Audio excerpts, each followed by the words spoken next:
Okay, I think we're ready to go. So welcome, good evening to everyone. This is our second to last session.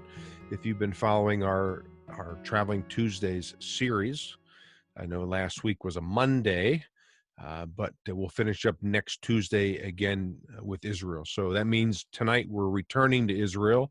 In pretty much, we are going to look at what is it, 5 or 6, 7 sites, pretty much all from the air, except there's a few sites, one in particular that will hit the site running, if you will, and see what we can learn and any biblical connections with this site. Actually, it's the site of Megiddo. If you've been to Israel, you've been to Megiddo yourself. So that's sort of the plan tonight. And again, excuse me, we're glad that you are here, and we'll do our best to teach the Bible in the context of the land of Israel. In fact, let me just get my map out. I've been showing a map on the slides, but maybe if I can position this correctly. There we go.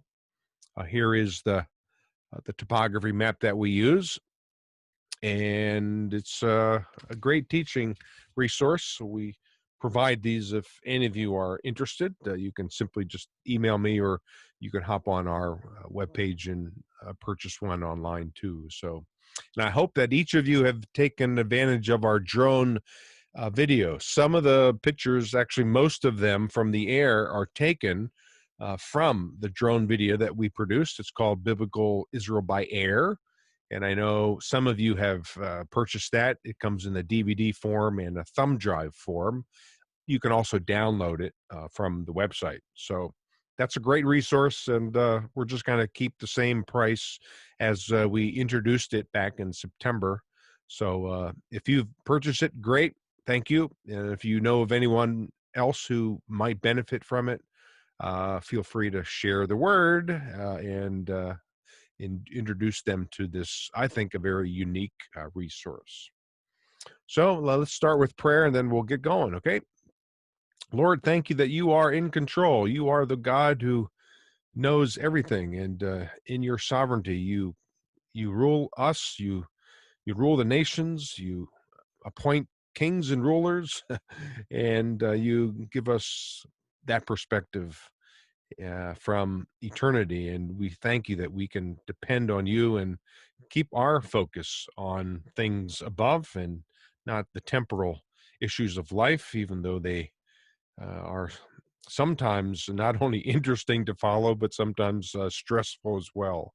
So just alleviate that stress and that anxiety, and help us to rely on you, because what we are going to see today are more examples from the land of Israel of how you intervened on behalf of your people.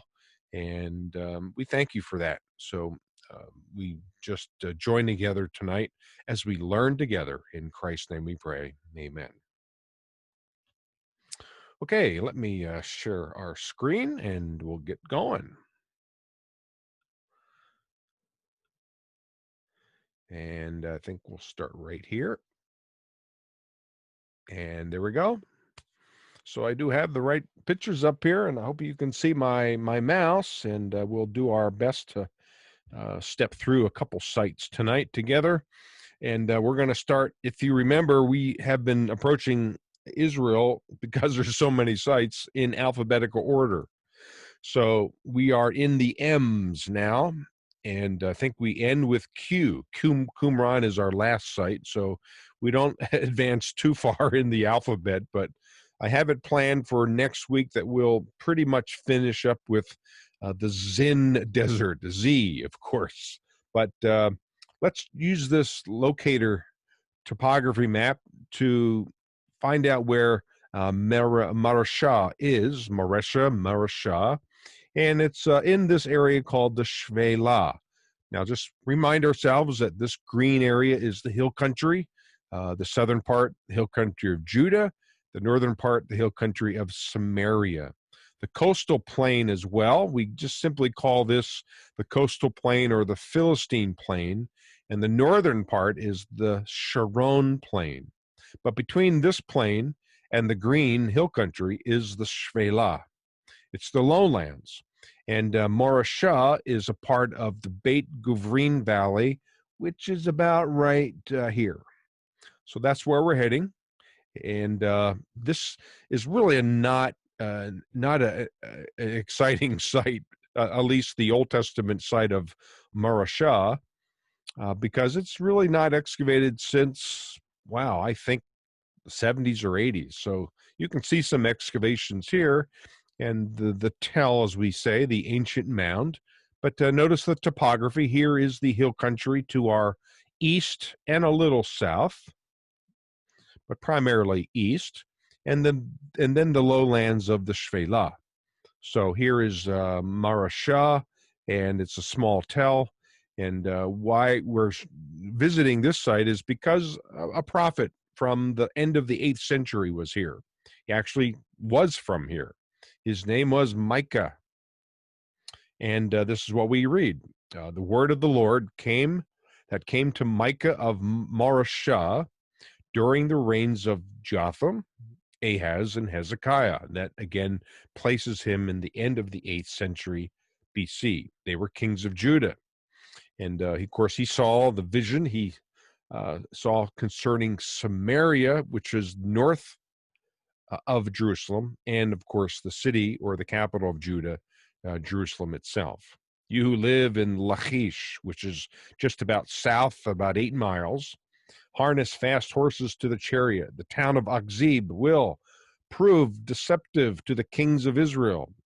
I will bring a conqueror against you who live in Marasha. The nobles of Israel will flee to Adullam, which is just a little north in the Elah Valley, the eastern part of the Elah Valley, just a few miles. So shave your head in mourning for the children in whom you delight. Make yourself as bald as the vulture, for they will go from you into exile. So Micah was a prophet who began his book with these words of warning, these words of impending judgment, first on the northern kingdom and then the southern kingdom.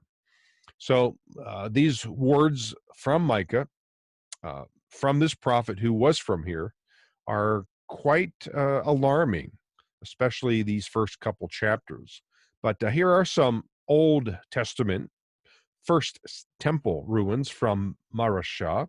And again, nothing much to talk about because they're sort of collapsed and not in terrific restoration, if you will. But the top of the tell is quite flat. And again, not a very, very big site, but again, it's most important to understand the topography of the area, the lowlands, and of course, to the east, the higher hill country. So this city was a strategically located city, but just remember that even though Micah was a prophet who maybe preached doom and gloom, he also would turn the corner in chapter 5 and say, "But you, Bethlehem of Ephratah, though you are the smallest of the clans of Judah, out of you will come a ruler." And of course, we're talking about the city of David, Bethlehem, where David was from, but where, of course, the Messiah, Jesus, was born. So just on the hill country, it's interesting that Micah, from this perspective, would have really known where Bethlehem was, so he writes about it. You, Bethlehem Ephratah, though you are the smallest of the clans of Judah, out of you will come a ruler. And by the way, he continues by saying, and he will shepherd his people. And that's exactly what Jesus did. He came to be the great shepherd. So Marasha is the Old Testament site and name for this ancient city.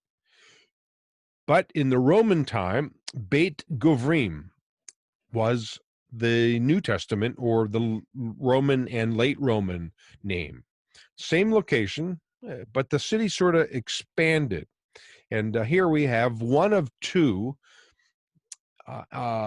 amphitheaters that we find in Israel. Now, an amphitheater is one that is circular, complete circle around this area in between. Now, a theater would just be a semicircle, But amphitheater would, of course, include this on all sides. So there are two of these in Israel. The other one has been discovered in Beit Shan. Of course, we see all the dignitaries sitting high above that first wall, because sometimes in these amphitheaters, not so nice things happened, especially later on in the late Roman period. But Beit Gavrim is also well known for its caves, such as this Bell Cave. I actually was able to sneak a drone in here. That Bell Cave, again, it's very soft limestone, so they were easily chiseled, if you will. And the majority of people later on in even past Roman times lived actually in these caves that they hewn out or cut out themselves because they were cooler and, of course, a very controlled environment. One of these caves, of hundreds, literally, is what is called a columbarium. And here we have one of these caves with all these niches. And there are about 2,000 niches. And this columbarium was actually used for the raising of pigeons. We've found these niches also at places like Masada, by the way. So pigeons, this was a cave where pigeons were raised. So that's just a few slides of Maresha or Marasha.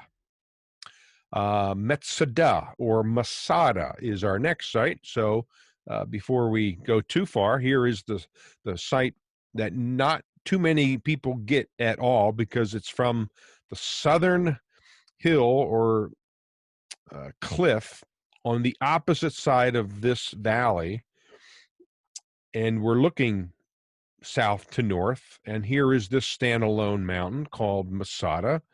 Masada means fortress in the Bible. So this is a unique perspective, I think. You have to really climb away from everyone to get up here. But let me just tell you that, and I'll talk about the story about the Jews who were here, by the way, 967 Jews between 70 and 73 AD. But let me just, while it's in my mind fresh, and since we have this great perspective, is that the Romans had many, many camps around this place. They encircled the Jews who were here, finding refuge after the destruction of the temple in Jerusalem. Well, the Romans actually had a camp exactly where I'm taking this picture. In fact, I'm probably right in front of one of the walls of the camps. So Josephus tells us that the Romans who stayed in this camp, of course, had a great perspective of the Jews who frolicked in the water and who basically could even talk back and forth with the Romans. In fact, I try this when I'm here. Sometimes I leave the group and I hike up here, and I try to get here before the group comes to the southern cistern here in the southern wall. And it's fun that we can talk back and forth between this site and where I am at with this huge, deep ravine or valley or wadi in between. So Josephus, by the way, says that the Romans and the Jews actually talk back and forth here at really normal voices, and that's what we can discover what happens still today. So Masada is down here. There it is.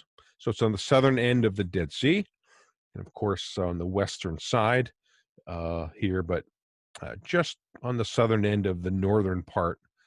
But some of my last drone pictures captured some good perspectives. Unfortunately, it was not a very sunny day, but this is the chance I had to get a high drone picture from this perspective. So we're now north. I was previously over here looking down to the site. Now I'm flying with the northern palace, the three-tier palace of Herod the Great, who actually established this as a palace fortress somewhere in the early, or I should say, since we're going BC, the early 30s BC. So this was, I think, the first palace that he built. He had many of these fortress palaces. One was just on the other side of the Dead Sea, by the way, called Machaerus. Herodium is another one, which we already saw. But here you can see all the excavations that were done primarily in the 60s and 70s, and even part of the Roman ramp. So here's the three-tier palace. Again, by the way, here's one of the camps way down on the east side. This whole site, when the Jews actually occupied this mountain between 70 and about 73 AD, the Romans even built a wall completely surrounding the site so that the Jews could not escape. So here's the Dead Sea coming into view, and of course this perspective from a little lower of the three-tier palace. Here is the Roman ramp that Silva, the Roman general, Silvius, I guess, also called that. He built this ramp in order to take the battering ram up to the top. But the story of Masada is quite motivating and inspiring. Here's a picture of that ramp from down below. And of course, you can see that it's still very visible. You can still see some of the acacia wood protruding out of the ramp. This was built over probably the course of a year and a half because the Romans wanted to get to the top and kill these Jews. But the Jews, who had plenty of storehouses and storerooms, plenty of fruits and vegetables, plenty of water, because there were 12 cisterns. They even had a synagogue here. Here's a synagogue. In fact, taking a closer look at the synagogue, we can see it. This was where the decision was made, and some of the leaders, which we'll see, including the main leader, Eleazar ben Yair, when he gave his famous speech in terms of what to do now. He knew the Romans were actually getting close to breaking through the casemate wall on the west side by coming up the ramp with their battering rams. So the decision was made.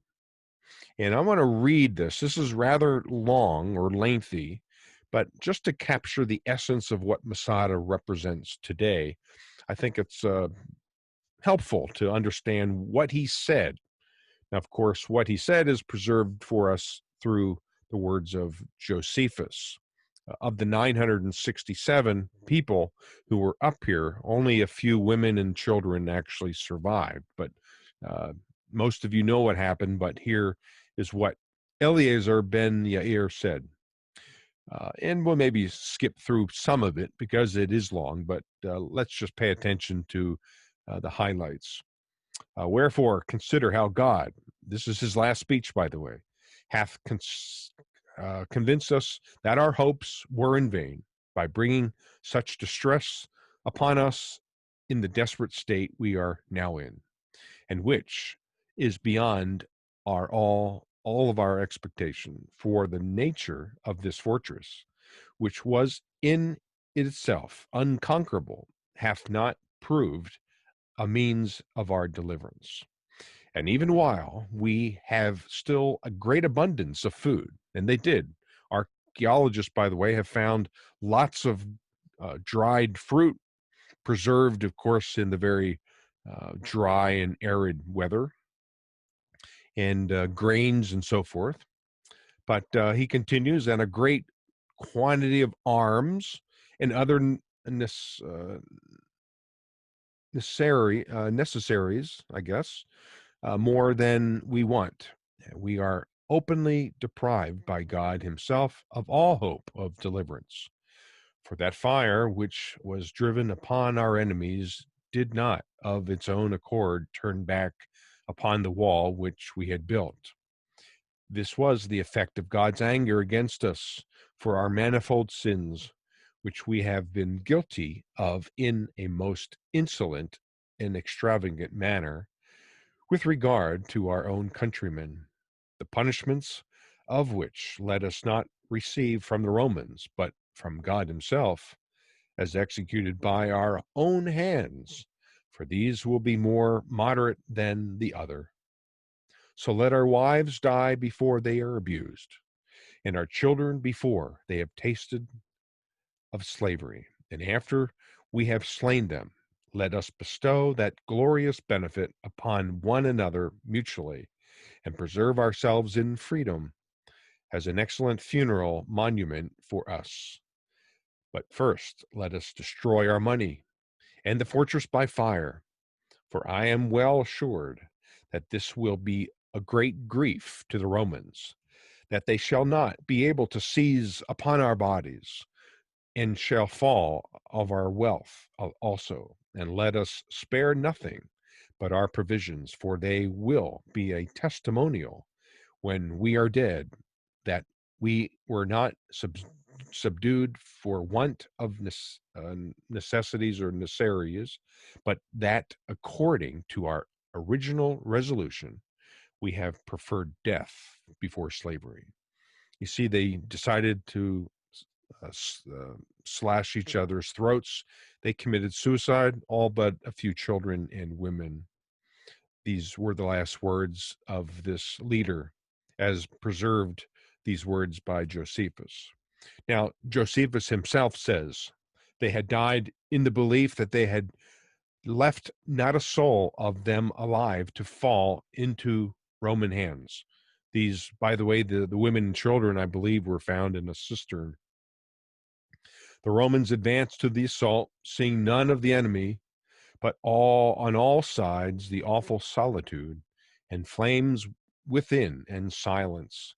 They were also at loss to conjecture what had happened here, encountering the mass of slain. Instead of exulting as over enemies, they admired the nobility of their resolve. So the bravery, if you will, of these Jews, almost 1,000 of them, 960 or so, who took their own lives instead of falling to the swords of the Romans. So Herod the Great, of course, about 100 years prior, had built things like bathhouses. Of course, we saw the synagogues. Here's that palace, the lower tiered of the northern palace, the three. And here's even some frescoes that are well preserved from 2,000 years ago. So that's Masada. Let's move on to Megiddo.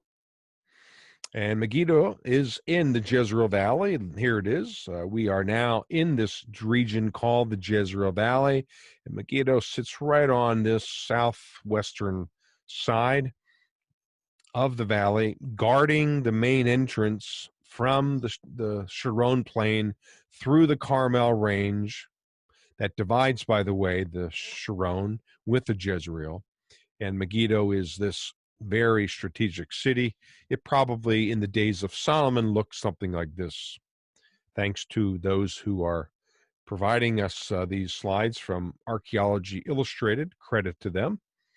These are great depictions of what biblical cities look like. And of course, we can see the gate complex, the store houses or stables, of course, the palace area. Here's the grain bin. And let's see here, maybe that's the water system. I guess the grain bin isn't really depicted on here, but it looks something similar. But let's remind ourselves that when we talk about an archaeological site, we're talking about layer upon layer upon layer. Now, I'm not showing you this picture to make you hungry for cake, but think of all these layers as occupation levels. Because when we talk about Megiddo, this city, it actually has close to 25 layers of occupation that span about 2,500 years. So one layer upon another. Of course, with maybe a destruction level in between. Maybe the city was abandoned for some reason, and another people group came and built over top of the previous ruins. So this is how we get these archaeological tells, these hills, if you will, one layer upon another.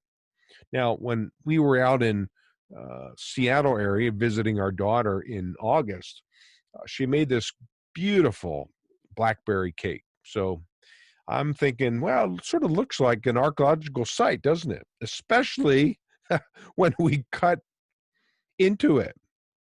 Because unlike that very straight line layer cake that I showed you before, and a colorful one at that, an archaeological site is more like this, with these layers not as even, not as profound, not as precise, if you will.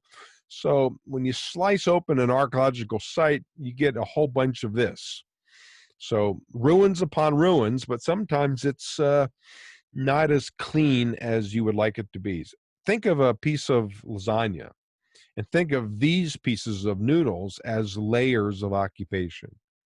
Again, sometimes you can find a big layer of occupation or even a destruction level between this layer and this level. And then other layers, there's hardly anything in between. So that's sort of how archaeology works. So I sort of wanted to backtrack, if you will, and sort of explain how a site filled with layer upon layer like this one operates. So here's another aerial picture. There's the water system, the gate structure, I guess you call them the stables, the palace area. There's an early bronze altar here, and of course the water system here, as I mentioned, and we'll take a look at that. So here's another perspective of the top of the tell. I had a chance to dig here. I was at least planning to this past summer, but of course everything was canceled. I was looking forward to digging here and participating in this active excavation that has actually been pretty much ongoing since the 1920s, pretty much, although excavations took place before that. But the University of Chicago in the early 20s really started this site and sort of really extensively excavated it. But we're going to end with this water system here on the end of the tell. Here's that early bronze altar that perhaps we've seen if you were with us on a trip. Steps going up to this altar. This dates to about 1,000 years prior to Abraham. Here's that grain bin, and in when was it? 1904. This was found. This inscription was found in the grain bin, and it's interesting that we have the name Shema, the servant of Jeroboam. And this would be the second King Jeroboam, not the first one who reigned in the end of the 10th century, but this guy was about 100 years later. And this mentions the name of someone who's mentioned in or listed in 2 Kings 14. So here's a great biblical connection with what was found archaeologically. By the way, here's the one side of the site, but let's not forget about what's in the background. This is the Jezreel Valley. Here is the hill of Moreh, the city of Shunem here, and the city of Nain over here. Shunem, 2 Kings 4, Nain, Luke 7. Mount Tabor here, that's Judges 4 and 5, where Deborah and Barak defeated Sisera. By the way, the hill of Moreh is where Gideon defeated the Midianites. And off the screen to the left, just coming into view, is where Jesus grew up in Nazareth. So this essentially, and I'll include Megiddo here too, although you can't see Megiddo from the precipice of Nazareth, but this was essentially Jesus' backyard. So here's the gate structure. This is a late bronze gate, we call it. Probably Joshua saw this. And these guys are working on restoring the Solomonic gate. Here's that late bronze gate. And here's the gate built by Solomon. We know that from 1 Kings chapter 9. So really, it's a great site filled with one layer upon another in the context of the beauty of the Jezreel Valley. Now, of course, we can also mention Revelation 16 here because a literal interpretation of Revelation would also place the Battle of Armageddon here in this region as well, using the valley as the battlefield. But the water system, before we leave Megiddo, we can talk about the water system. So we're going down, of course, some modern steps. But you can see the ancient steps that probably are, I guess, 10th or 9th century BC. You can see that people would have come down these steps here. They're still intact. And it's represented in this model right here.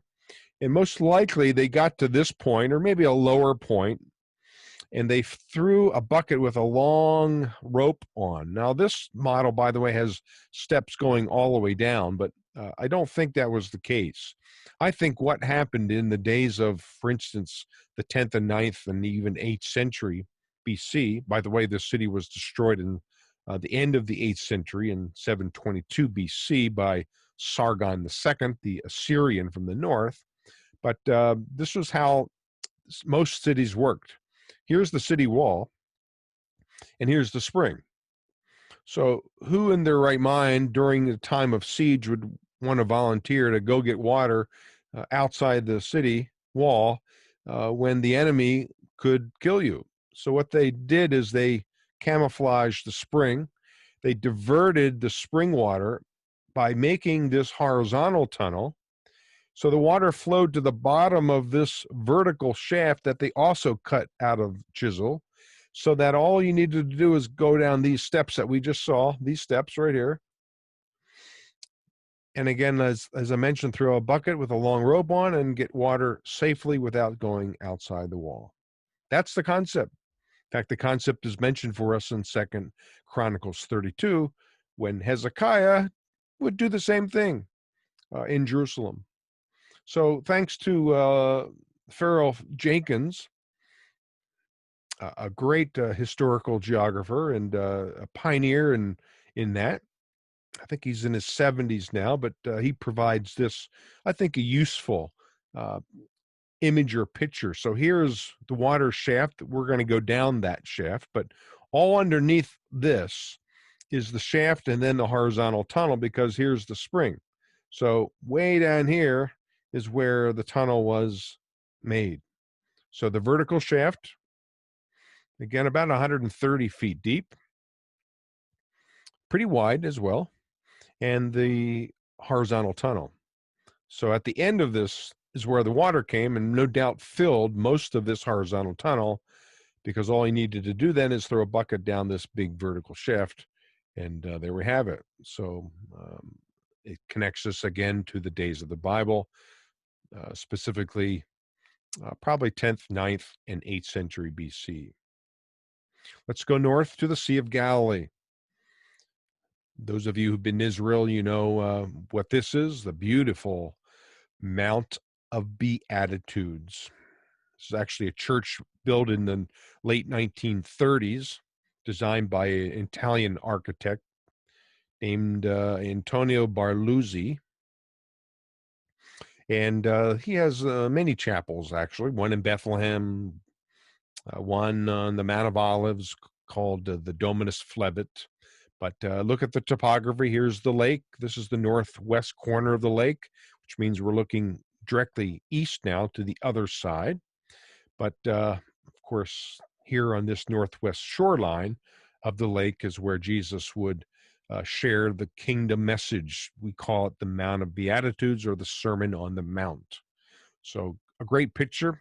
Right below us here is really a natural amphitheater that actually goes all the way out. You can see just one of the sides of this natural hill that sloped all the way down to the water's edge. So I picture Jesus maybe preaching or teaching from down below, and if the winds were right, people seated here in this natural area on this hillside, maybe, or maybe on this hillside over here, no doubt had a great position to hear Jesus teach about the kingdom. We'll read about these words in a moment, but here's a great picture looking from the northwest corner all the way to the south, the southern end of the lake. By the way, the lake is about 13 miles long. It heads a little further north here to the left, but the widest point is actually right here. It's close to 7 miles in width. So here's that church, the chapel. It's a Catholic place, so we typically don't go there, but it's a nice place to, again, gain perspective of the life and ministry of Jesus. But We rather go to the hillside outside of this chapel complex. So we not only have a good view of the topography, but by the way, here's Capernaum down here a little further north.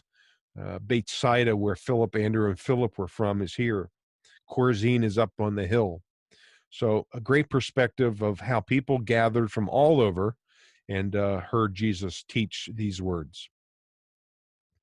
These are good words, by the way, for us, I think, especially in this moment of our country's history, in terms of how we are to uh, live out the kingdom, the reign and rule of God in our own lives, and how hard that is sometimes in the context of really what just took place this past week. But we are invited and encouraged to take these words to heart. I think we can identify. Jesus said this, "Blessed are the poor in spirit, for theirs is the kingdom of heaven. Blessed are those who mourn, for they will be comforted. Blessed," it should be, "are the meek, for they will inherit the earth. Blessed are those who hunger and thirst for righteousness, for they will be filled. Blessed are the merciful, for they will be shown mercy. Blessed are the pure in heart, for they will see God. Blessed are the peacemakers, for they will be called the children of God. Blessed are those who are persecuted because of righteousness, for theirs is the kingdom of heaven." Malchut Shemaim in Hebrew. Blessed are you when people insult you, persecute you, and falsely say all kinds of evil against you because of me. Rejoice and be glad, because great is your reward in heaven, for in the same way they persecuted the prophets who were before you. So any of these lines sort of resonate with you? I know some of these do within me, as we are invited again to live out the kingdom principles of God. So we'll leave the Mount of Beatitudes and we'll travel again to the other side of the Jezreel Valley to a place called Nazareth. Now, this past March, I was actually anticipating and looking forward to droning within the city limits here in Nazareth. I think we could have done this, but it didn't happen. The trips, that is. So my best view of Nazareth will be here from the precipice of the city. And again, Nazareth is right here. This is what defines the beginning of the lower Galilee. So here's the Jezreel Valley. Megiddo is here. Nazareth is on the other side of the valley. So as we fly over this precipice, by the way, not the precipice of Luke 4, that tells us that the precipice was located where the city was built, that is the city of Nazareth. And that would be in this vicinity right here, about right here. So today it's a city of about 80,000 people. In fact, I'm looking right there where the arrow is. That's the Church of Annunciation, a Catholic church that preserves the traditional location where Mary was confronted by the angel, Luke 1. So probably the village of Nazareth was right behind it, again, built on this part of the cliff. So from the precipice, by the way, we get a good view of Mount Tabor. I mentioned this before. Barak and Deborah defeated Sisera here. And of course, looking now across the beautiful valley, we see the hill of Moreh. Behind it is Mount Gilboa, where, by the way, King Saul and his sons die, 1 Samuel 31. But a beautiful picture of how agriculturally rich this valley actually is today. Now, again, alphabetical order, so that means we're heading back to the Elah Valley in the Shvela, and we'll return to some of these ruins, but just notice that we're in the Elah Valley with the hill country of Judah to the east. Again, Bethlehem's, let's see here, probably tucked away this area here because Bethlehem's a little lower than the top ridge and you really can't see it. So let's just place Bethlehem somewhere here. So the Elah Valley is about right here. And Bethlehem is right here. Jerusalem's right here. So from a place called Azekah, from the archaeological site, we can see the Elah Valley. It winds here a little south, and then it takes a bend to the left or really to the east. And there's a narrow part here. And then the valley actually widens a little right here. And then it winds back to the south. Right here, we can't see much of that, but it narrows as well. So the text in 1 Samuel 17 tells us that the Philistines camped in between Azekah, where we're taking the picture, and Succo, which is right there. You see the lighter patch of hill? Right there. So the Philistines were probably on this hillside here, taunting the Israelites, who were either on this side of the valley or here east of the valley. And of course, Goliath is this Philistine giant who comes and battles eventually David and gets killed by David, even beheaded. So I just took the picture before from this site called Azekah, but now from Qumran, we can look back to the west and see the site, and of course the valley that runs right by Azekah. But this site was excavated, let's see, 2007, I'm thinking, or so. Don't quote me on that. About 12 years ago, 10, 12 years ago, by a guy named Yossi Garfinkel. And he found that it was a 10th century fortress of some kind. There's a 4-chamber gate here. Here's actually the outer gate, the wall, 1 chamber, 2 chambers, 3 and 4. And this would have been one of 2 gates of this city. This city also was fortified with what is called a casemate wall. It's actually 2 walls sort of closely positioned together. But the excavation was quite fascinating. They found 2 inscriptions, but we're sort of getting a general look at the site there. So Qumran, Khirbet Qumran, some identify it with the biblical city of Sha'araim, but I think that the city called Sha'araim mentioned in 1 Samuel 17 was actually, let me just go back to this right here. I think it was actually on this hill over here and not this site here. There's an Arab village, I believe, either this one or right behind this hill that preserves at least the name of Sha'araim. But that's a question for historical geographers. So tonight we're going to end with Qumran. So we're pretty much on time. And of course, Qumran is a very small site. We see some of the minimal excavations of the scriptorium and some cisterns and some mikvahs or ritual baths.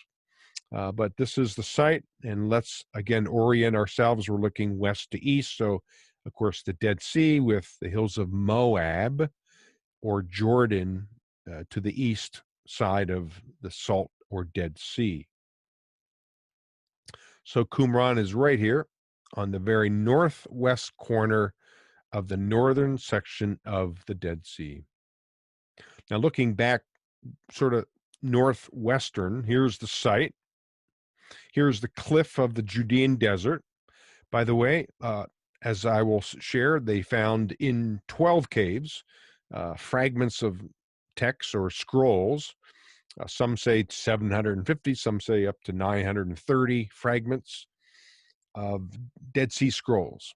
Cave 1 is actually right about, I'll put it about right here. And Cave 2 is right here. Cave 11 is right here. And Cave 6 up here. And then we'll talk about the other ones down here. So in 1947 in Cave 1, about right here, they found the first Dead Sea Scrolls, including 2 texts of Isaiah, a Pesher or a commentary on Habakkuk. Actually, Cave 1 is just to the right in here now, looking back to the site. and other fragments of other texts, sectarian texts that defined probably who wrote these Dead Sea Scrolls, and they were the Essenes. So here's a picture when we used to go to Cave 1. I haven't been there for about a year and a half because of, let's just say, it's sort of off limits, but we'll see if we can return to it. It's not this big cave, but it's actually right to the right of this guy in the white. So I guess that's all I'll say about it. No one really knows where it is other than a few of us, and you would never be able to find it if you didn't have a sort of a locator map. But it's a very, very significant place because, again, the first Dead Sea Scrolls were found here. But closer to the site, we have a number of other caves. Most of the documents or the scrolls of the Qumran were found in actually Cave 4. So here's Cave 6. We can still see part of that. Cave 10 is behind Cave 4. Cave 5 is collapsed here. Of course, Cave 9, 7, and 8 are here. And thanks to Todd Bolin and this picture from Bible Places, by the way, I give credit to him for this locator map, if you will. But here's from our drone video. You can see looking down to Cave 4, B and A, and right behind it is 10, and over here was 5. So isn't that amazing? And these caves, oops, here's another one looking from the wadi here. Was able to fly below the cave and look sort of back up to it. So a great picture and perspective of this.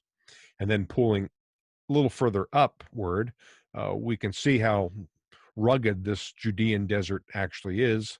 And when it does rain sort of west of here, once in a while, like once or twice a year, you see this wadi filled with flash floods. It's quite stunning to see, quite dangerous as well, but you can see that most of this wadi fills up with water as it flows down this cliff area. So here are the excavations of the site, and again the locations of the first couple caves discovered. So between 1947 and 1956 is when the scrolls were discovered. I didn't have any other pictures of Qumran, sort of again a drone perspective of this site, but a great and significant site, I think, here in Israel because of the importance of the Dead Sea Scrolls. So that brings us to this last slide. And of course, that means next week is our last session. And we'll gather again at 8:30. And then just to tell you that probably I'll do maybe a session in December. I might do something on the life of Christ and Christmas or something, because I will not be traveling, at least to Israel. And I'm thinking of another series starting in January through February. So we'll see what happens and what topic I choose. But next week will be our last session for this Traveling Tuesday teaching. So I guess with that, we'll end it tonight. I think we're sort of right on time, about 9:15. So I wanted to keep this to about 45 minutes. And again, we thank you for joining us. So again, I look forward to having you with us next week. And certainly, I hope that God blesses you through this week and until we meet again for our last session next Tuesday. Let's close in prayer tonight, okay? Lord, thank you for this time together. Again, we connect with your word. It's true in every detail, and it connects us to our faith as well. So thank you, Lord, for encouraging us in our faith tonight and helping us to remember that we are part of your kingdom. So may we be blessed as we depart our ways until we meet again next week. We pray these things in Christ's name. Amen. So thanks very much, and good night to all of you.